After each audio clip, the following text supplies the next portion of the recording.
वैज्ञानिकों के पास तकनीकी है और किसानों के पास अनुभव, और ये दोनों चीज़ें मिल जाए तो इंडिया को 5 ट्रिलियन इकोनॉमी होने से कोई नहीं रोक सकता। आज हम ऐसी जगह पे आए हैं जहां इन दोनों चीज़ों का हमें संगम देखने को मिलेगा, जहां पे वैज्ञानिक और कंपनियां अपनी नई तकनीक लेके आई है, वहीं पे किसान अपने अनुभव लेके आए हैं। यहाँ पे बहुत सारी नई नई चीज़ें देखने को मिलेगी। और हम मौजूद है राजस्थान के हनुमानगढ़ डिस्ट्रिक्ट में। यहाँ 3 दिवसीय कृषि महोत्सव का आयोजन किया गया है। ये राजस्थान का अब तक का सबसे बड़ा कृषि मेला है। तो चलिए मेरे साथ पब्लिक लेंस पे जुड़े रहिए, आखिर तक वीडियो देखिए, एक्सप्लोर करते हैं इस महा कृषि महोत्सव को। अगर काउंटिंग हुई होगी तो कितने काश्तकार किसान अभी तक आ चुके हैं? लगभग 2200 के लगभग 2200। और कितना अनुमान लगाया जा रहा है कि कितने लोग यहाँ पे पहुंचेंगे? 3500 लगभग पहुंचे। अच्छा, किसानों को फायदा मिलेगा इस मेले से? 100% फायदा मिलेगा। पहली बार ही हुआ है, पहली बार हुआ? बिल्कुल हनुमानगढ़ जिले में। ये 165 हॉर्स पावर का ट्रैक्टर है। इंजन मैनेजमेंट सिस्टम की वजह से 201 हॉर्स पावर तक इसे बढ़ाया जा सकता है। ऑटोमेटिक एडवांस तकनीकी से लेस ये tractor 7 litre 6 cylinder advance turbocharge engine के साथ आता है। 1 घंटे में 18 से 20 लीटर डीजल की खपत करने वाले इस ट्रैक्टर की कीमत 1 करोड़ 25 लाख रुपए बताई जा रही है। हम खाक छानते हुए एक स्टॉल पे और पहुंचे हैं इस मेले के, और हमें एक अनोखी टेक्नोलॉजी देखने को मिली, और ये पूरा खेत को मॉनिटर करती है। आइए इसके बारे में और ज़्यादा जानकारी लेते हैं। नमस्कार, हम एग्रीदूत भोपाल से है। हमारे द्वारा यहाँ पर 2 चीज़ है, मोबाइल एप्लीकेशन और IoT डिवाइस। पहले आपको मोबाइल एप्लीकेशन के बारे में बताता हूँ। किसान भाइयों की बुवाई से लेकर कटाई तक की सारी जानकारी हम उसको मोबाइल एप्लीकेशन के माध्यम से बनाते हैं। इस एप्लीकेशन को आप प्ले स्टोर एग्रीदूत के नाम से डाउनलोड कर सकते हो। इसके बाद आप फार्म क्रिएट करके लोकेशन सेलेक्ट करके आपके खेत की जानकारी सैटेलाइट के माध्यम से खेत की स्थिति जान सकते हो, जिसमें हम मेन 3 चीज़ें बताते हैं: क्रॉप हेल्थ, इरिगेशन और ऑर्गेनिक कार्बन, जिससे किसान भाई ये पता लगा सकते हैं कि उनके खेत में किस जगह सिंचाई देने की आवश्यकता है, किस जगह नहीं देने की आवश्यकता है, किस जगह फसल का स्वास्थ्य सही है और किस जगह सही नहीं है। इसके अलावा हमारा ये IoT डिवाइस है जो कि फ्रूट्स और वेजिटेबल्स क्रॉप में अच्छा परफॉर्म देता है। इसमें लगभग 15 से 20 प्रकार के अलग अलग सेंसर्स लगे हुए हैं जो कि soil pH, EC, temperature, lux, wind वगैरह की जानकारी आपको मोबाइल एप्लीकेशन में प्रोवाइड कराते हैं। इससे किसान भाइयों को यह आइडिया हो जाता है कि उनके खेत में क्या स्थिति बन रही है, जिससे उनको रोग व कीट संबंधी जानकारी उनके एप्लीकेशन में हमारे एग्रोनोमिस्ट के द्वारा प्रोवाइड की जाती है। आने वाली बीमारियों व कीटों का प्रबंधन आसानी से कर सकते हैं। मैं बरकत अली, प्रभारी भूजल वैज्ञानिक, भूजल विभाग, श्री गंगानगर, जिला नोडल अधिकारी, अटल भूजल योजना, DPMU हनुमानगढ़। ये अटल भूजल योजना के अंतर्गत इस मेले में स्टॉल या प्रदर्शनी दोनों लगाए गए हैं। ये एक रेन गेज है, वर्षा मापी यंत्र, जिसके माध्यम से हम MM में कितनी बारिश होती है इसके माध्यम से हम जानते हैं। ये एक खुले स्थान पर रखा जाता है यंत्र को, जिसके अंदर बारिश का पानी इसमें एंटर होता है और इस कीप के माध्यम से इस जार में आ जाता है। इस जार को हम इमेजरिंग ग्लास है, इसके अंदर खाली करते हैं और इसको आंख के बराबर सीध में लाके इसको नोट करते हैं कि कितने mm बारिश हुई है। इस खाली वाटर लेवल साउंड रिकॉर्डर है, जिसके तहत हम भूजल में हमें कितनी गहराई पर उपलब्ध है भूजल, उसका हम इसके थ्रू मापन करते हैं, चलता है। और ये एक टेलीमेट्रिक हमारे पास है डिवाइस, जो आजकल हम जो हनुमानगढ़ संगरिया TB ब्लॉक में जो पीजियोमीटर बनाए गए हैं उन पे लगाया गया है। तो इसमें हम दिन में 4 बार डेटा हमारे पास ऑनलाइन प्राप्त होता है कि वहाँ का वाटर लेवल क्या है।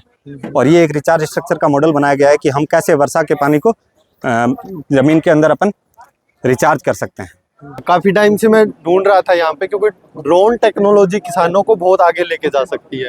उसमें पैसा बचेगा, टाइम बचेगा और खेती में एक नया इनोवेशन आएगा। बहुत एक बड़ा स्टेप होगा ड्रोन का खेती में यूज़ होना। तो इनसे बात करते हैं, जानते हैं कि कितनी ये जो टेक्नोलॉजी है वो किसानों से अभी दूर है और किस तरीके से किसानों के पास पहुंचेगी, इसका जनरलाइज कैसे होगा। तो चलिए बात करते हैं कि ड्रोन के बारे में आपको बताएंगे। ड्रोन टेक्नोलॉजी जो है आज के टाइम में कृषि क्षेत्र में एक वरदान साबित हो रही है, क्योंकि इसके विपरीत ढोलकी का और उसका इस्तेमाल करते हैं 75% के लगभग हमारी पेस्टिसाइड फर्टिलाइजर वेस्ट चली जाती है। तो अभी ये मतलब कितनी कॉस्टली है और किसानों से किस प्रकार से ये क्यों सर उतनी अभी generalize नहीं है? जैसे अगर एग्रीबोट की बात करें तो किसानों के लिए इसका प्राइस लगभग 6.5 लाख के लगभग है। अगर सब्सिडी भी मिलती है ड्रोन पर? सब्सिडी सर AIF के थ्रू जो 3% ब्याज पे सब्सिडी मिलती है। तो इसका जो GCS है ये एक अलग तरह का GCS है आयोटेक का, और बाकी में कोई फ़ोन से कंट्रोल होता है, कोई दूसरा छोटे वाला GCS उसका होता है। तो इसलिए कीमत यहाँ पे थोड़ा अप डाउन कीमत है।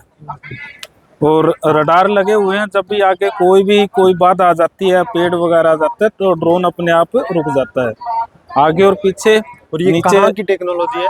ये टेक्नोलॉजी सर एग्रीटेक जो है गुड़गांव बेस्ड है, और हम इनके सर्विस प्रोवाइडर हैं। सेवा इनसे ली जाती है, इनसे ड्रोन लिए जाते हैं और आगे हम इनको सेट आउट करते हैं, सेल आउट करते हैं। यहाँ ऑपरेट कौन करता है इसको? ऑपरेट यहाँ पे गंगानगर में ऑपरेट कर रहे हैं, तेजस ड्रोन कर रहे हैं। अभी हमारे एंटरप्रेन्योर है ये, यहाँ पे गंगानगर के आसपास के एरिया में ये सर्विस दे रही है। जैसे इसका GPS वगैरह अभी ऑन करना हो तो आप करके दिखा सकते हो? हाँ बिल्कुल करके दिखा सकते हैं। ये प्रॉपर तरीके से मैपिंग करता है, आपको अंदर जाने की भी जरूरत नहीं है खेत के अंदर, ये बाहर से ही आपको पूरी प्रॉपर मैपिंग होएगी।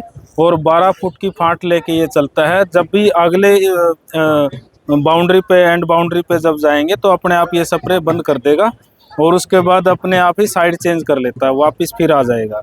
इसमें फार्मर की जो है फसल की भी बढ़ोतरी होती है, क्योंकि अंदर जब स्प्रे करेंगे तो उसकी वेस्टेज ज़्यादा होती है, टूट जाती है फसल, लेकिन ड्रोन से वो वेस्ट नहीं होगी। सारा AI बेस्ड है सर। हाँ जी, हाँ जी, सारा AI बेस्ड है। कीमत 6 लाख रुपए? हाँ 6.5 लाख सर। 6.5 लाख? हाँ जी, हाँ जी। यहाँ तक कि जब भी इसमें पानी बीच में अगर खत्म हो गया, दवाई खत्म हो गई, तो ये अपने आप ही वापस वहीं आ जाएगा, RTL ले जाएगा जहाँ से उसने फ्लाई की है, वहीं पे आ जाएगा। दोबारा फिर इसमें हम पानी डालेंगे, दवाई डालेंगे, तो वो वहीं तो से दोबारा शुरू उसी जगह से, उसी लोकेशन से ये फिर वहीं से स्प्रेइंग स्टार्ट करेगा। इवन बैटरी भी इसका खत्म हो जो जाती है तब भी वही टैंक है वो कितने लीटर का है? ये सर 10 लीटर का टैंक है, पूरे 1 एकड़ को ये कवर करता है।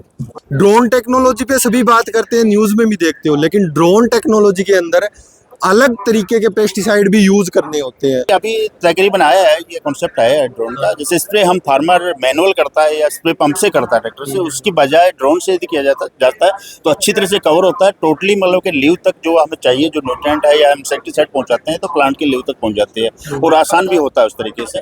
तो धीरे धीरे करके इसको मतलब एक्सेप्ट कर रहा है फार्मर, और ड्रोन कुछ देखने को भी मिल रहा है, स्प्रे होता भी है, और धीरे धीरे मैं समझ रहा हूँ कि कन्वर्ट होगा, ड्रोन टेक्नोलॉजी है।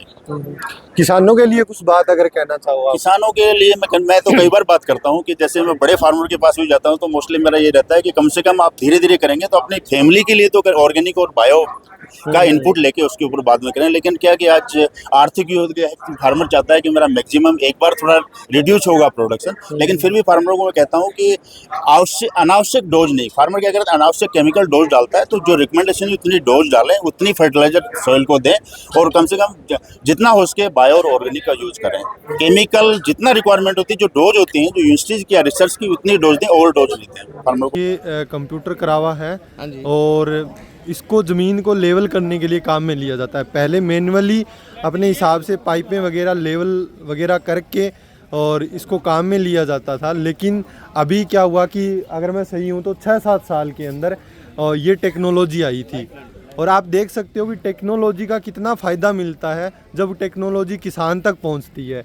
और ये 6-7 साल पहले खेतों तक पहुँची थी ये टेक्नोलॉजी। आप यकीन नहीं करोगे, जो लोग खेती से जुड़े नहीं हैं उनको भी मैं बता दूं, कितना ही बड़ा चाहे ग्राउंड हो, खेत हो और किसी भी तरह की ज़मीन हो, ये उस ज़मीन को इतना समतल कर देता है कि आप किसी भी कोने से पानी उसके अंदर छोड़ोगे, हर कोने तक पानी समान रूप से पहुंचेगा। और काफ़ी अच्छी टेक्नोलॉजी है, ये पूरा कंप्यूटराइज है और ये काम करती है। और ये बात करें कि ये लेज़र एंड लेवलर इसको बोलते हैं, ये इसका सिस्टम है, जो कंप्यूटर बोलते हैं इसको, जो कंप्यूटर सिस्टम है इसका, जो इसको लेज़र लेवलर को ऑपरेट करता है। और ये इसका मेन जो काम करने का सिस्टम है, ये ज़मीन जैसी ऊंची नीची होती है, इसको बिल्कुल जीरो लेवल करता है, जीरो के अंदर।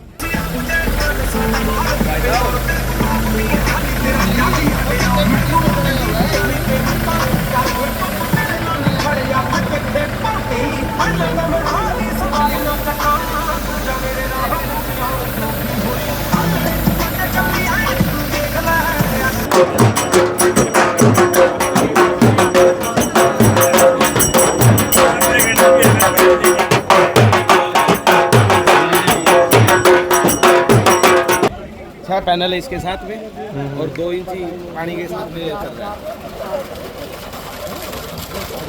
और आपका कंट्रोलर इसका एमपीपीटी है, अच्छा लंबे टाइम तक चलता है ये। सुबह जल्दी से स्टार्ट हो जाता है जैसे, और लेट तक बंद हो जाता है। जैसे देखो आप पैनल पे सभी में छाया आई हुई है, तभी भी चल रहा है हमारा पैनल। अच्छा, मुझे लगा कि वो लाइट से चल रहा है, लेकिन वो नहीं, सोलर से चल रहा है। इतनी छाँव के बाद हाँ, भी बाद वो चल रहा है, ऑपरेट हो रहा है। ये सही में उसी से चल रहा है। हाँ जी, यस, ये बढ़िया सोलर है, बढ़िया पंप है इसमें लगा हुआ, हाँ, हाँ। और अच्छा वर्क कर रहा है ये। इसका रिजल्ट भी अच्छा है। और ये तो ये सर्दी में भी काम करेगा, हल्की धूप में भी? हल्की धूप में भी करेगा। और सरकार की इस पे अनुदान है 60%, 40% फार्मर राशि है। हाँ हाँ। और इसका टोटल खर्चा कितना आता है? इसका टोटल खर्चा 1,01,125 रुपये आते हैं। ओके। जो लोग गाँव से हैं उनको अक्सर पता होगा कि कई बार खेतों में टिड्डी के हमले होते थे और सुबह तक फसलें नष्ट हो जाती थी। तो उसी के अंतर्ध्यान में ये टिड्डी सहायकीकृत नाशी जीव प्रबंधन के अंदर स्थापित किए गए थे। क्या बदलाव हुआ है और किस तरीके से काम करते हैं, आइए जानते हैं यहीं के कर्मचारियों से।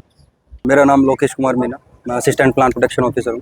ओके, ये किस प्रकार से काम करता है यहाँ का? सर, ये जो भी पेस्टिसाइड कंजप्शन है उसको मतलब मिनिमाइज करके और जुडिशियस यूज़ उसका, मतलब जब ज़रूरी है तभी, और उसके अलावा जितने भी विकल्प हो सकते हैं, जैसे कि आप देख रहे हैं ये मित्र कीड़े हैं, साथ में और भी जो गोमूत्र से अर्क तैयार करने का, और जो ये आप आईपीएम छाता देख रहे हैं, इसमें 4 टेक्निक्स हैं जिन पे आईपीएम काम करता है। जैविक तरीके हैं जिनमें जीवों के द्वारा जीवों को कंट्रोल करना, जितने भी हार्मफुल इंसेक्ट हैं उनको कंट्रोल करने के लिए ये मित्र कीड़े हमारे फील्ड में होते हैं। तो किसानों को पहचान कराई जाती है कि अगर ये कीड़े आपके खेत में हैं तो आपको पेस्टिसाइड का स्प्रे नहीं करना है। से खेत में छोड़ देंगे तो 20,000 निकल के ये उसके एग को, लार्वल को खत्म ये ट्राइको कार्ड्स बनाते हैं। इसमें जो अब जैसे कि जो कौन से सर, हाँ वही मैं आपको बता रहा हूँ सर। जैसे इसमें जितने ये लिखे हुए हैं प्रेडेटर, प्रेडेटर का मतलब है कि सीधे जो हार्मफुल इंसेक्ट को वो खा रहे हैं, डायरेक्ट पिक करके फीड कर रहे हैं। एक प्रजाति के या हाँ, एक अलग है? इसमें सर जैसे मैं आपको बताता हूँ, पैरासिटोइड है ना, पैरासिटोइड का मतलब है कि जो इंसेक्ट है, ये जितने पैरासिटोइड है ना, इनका काम होता है कि ये हार्मफुल इंसेक्ट में, और 2 ये, लेकिन ये नहीं है, ये दूसरा, ये ट्राइकोग्रामा। अब इसमें जैसे ये इंसेक्ट था, ये ट्राइकोग्रामा, ये हार्मफुल इंसेक्ट के अंडों में अपने अंडे देता है। तो वही ये कार्ड है कि जैसे इसमें कार्ड में ना जितने ब्लैक पड़े हुए हैं ना, इसमें अपने अंडे दे रखे हैं। मैं आपको बता रहा था ना इनको कंट्रोल करने के लिए, तो इस तरीके का नेट हम बताते हैं। जैसे मॉर्निंग में सुबह किसान गया, वो खेत के ऊपर इस तरीके से इसको घुमाता है, तो इसमें कई सारे कीड़े फंसेंगे, मित्र कीड़े भी आएंगे और हानिकारक कीड़े भी आएंगे। तो किसान फिर उनको अलग अलग करके आइडेंटिफाई कर सकता है एक एक कीड़े को कि भाई इनमें से मित्र कीड़ा है, हानिकारक कीड़ा है। उसी बेस पे फिर स्प्रे करना है, नहीं करना है, क्या ट्रीटमेंट करना है, उसका डिसीजन लेना। सर, बहुत सारी आपने जानकारियां बताई और जैसे मैं यहाँ देख रहा हूँ तो मुझे लगता है कि काफी कुछ चीजें हैं केमिकल खेती के अलावा भी। बिल्कुल सर, सबसे ज्यादा लेकिन मैं एक सवाल पूछना चाहता हूँ, आप भी फील्ड में उतरते हो, बिल्कुल। क्यों नहीं बदलाव हो रहा है? क्योंकि एक्चुअली क्या है, कुछ किसानों की ना एक मेंटलिटी बन चुकी है। उसको ऐसा लगता है जैसे मेरे खेत में मान लो कोई भी किसी तरीके की कोई दिक्कत नहीं है, ना बीमारी की ना कीड़े की, लेकिन अगर मेरा पड़ोसी उसके खेत में कोई इन्फेस्टेशन है और वो अपना स्प्रे कर रहा है, तो मेरे दिमाग में ये सवाल आता है कि यार उसके वो स्प्रे कर रहा है तो इसका मतलब है। अब उसके बेस पे मेरे में चाहे है नहीं हो, मेरे को बस स्प्रे करना है। और कुछ जगह हमने देखा है कि जैसे अभी सर्वे वगैरह आप जाते हैं तो किसान को डर रहता है पहले से। वो जैसे मान लो पिछले साल इस सीजन में वो कीड़ा आ गया था, मान लो कुछ भी, जैसे अभी येलो रस्ट का एक जगह हमने देखा था कि किसान एडवांस में स्प्रे कर रहा है उसके लिए कि नहीं जी पिछले सीजन में इस टाइम पे आ गई थी तो मैं तो पहले से स्प्रे कर रहा हूँ, आएगी नहीं। अवेयरनेस की कमी है ये चीज। तो हम उनको बताते हैं कि भाई जब तक आप प्रॉपर सिम्टम्स नहीं देख लो या जब तक आपको वो देख नहीं लो, आइडेंटिफाई नहीं कर लो, तब तक आपको किसी नहीं करना है। तो इन इसके चीज़ों से- अलावा कोई कारण बड़े जैसे क्यों नहीं हो पा रहे हैं? कुछ थोड़ा किसानों को ना मित्र कीड़ों की पहचान कम थी। जैसे कि अभी यहाँ जितने भी किसान आए ना, तो वो देख के थोड़ा आश्चर्यचकित होते हैं कि अच्छा ये कीड़ा तो हमें उसमें दिखता है, लेकिन हम तो इसको रगड़ देते हैं, हम इसको मार देते हैं स्प्रे करके। तो अभी यहाँ जब उन्होंने देखा तो उनको समझ में आया, फोटोज भी खींच के लेके गए कि भाई हम ध्यान रखेंगे आगे से। अगर वो इनको एक्चुअली क्या है, इनको वो पेस्ट समझ लेते हैं। उनको ये कीड़ा अगर फील्ड में दिख गया तो वो सोचते हैं कि हानिकारक कीड़ा है, तो वो स्प्रे अप्लाई कर देते हैं उस पर। तो हमारा ये पर्पज रहता है कि भाई उनको आइडेंटिफाई करा जाए कि ये कीड़ा अपने काम का है, मित्र कीड़ा है। तो ये ही डिसीजन किसान को कराना होता है हमें। बहुत बढ़िया महसूस हुआ है यहाँ के। मैं तो यही कहना चाहूँगा भी हर एक किसको यहाँ को आना चाहिए और मेले में नई नई तकनीक सीखनी चाहिए। सर ये खरीदा है थाई एप्पल बेर। क्या खासियत है इसकी? ये एक तो सेव की तरह बड़ा होगा और सेव की तरह मीठा होगा और थोड़ी सी जगह में ही हो जाता है, घर पे खेत में कहीं भी लगाए। धान मेले में आकर बहुत अच्छा फील हो रहा है। इसमें नई नई तरह की चीज़ें देखने को मिल रही है। अच्छा रहा जी, सभी किसानों को नई नई जानकारी बीज की मिली है। वैज्ञानिकों से कोई क्वेश्चन हो तो वो पूछा है। मैंने तो अभी इसमें वो कोई पापड़ वगैरह खरीदे हैं। हाँ हाँ जो इनके मार्केट में कोई एक स्वयं सहायता ग्रुप से है महिलाओं के, तो उस चीज़ में मैंने खरीदारी। आप हमें यहाँ आके जो नई चीज़ें देखने के लिए जो मिली है वो काबिल तारीफ है।